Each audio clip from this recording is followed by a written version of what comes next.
Hi, I'm here with GIFTE-MART today to show you our LED color changing submersible lights. They do have a fog feature on them, so if you have it less than 3 inches deep, they will produce a fog. So let's put it right in here.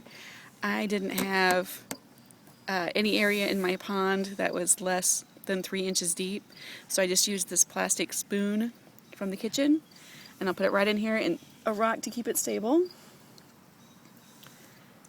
And let's turn out the lights.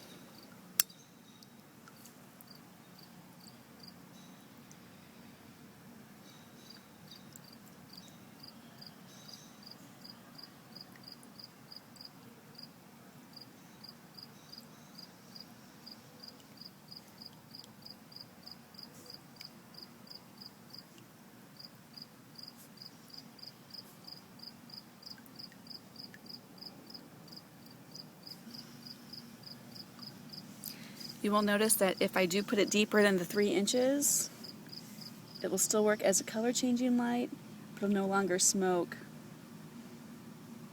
or make a mist. So these can go deeper, but if you want to have the smoking misting feature, then they've got to be almost at the surface or less than 3 inches deep.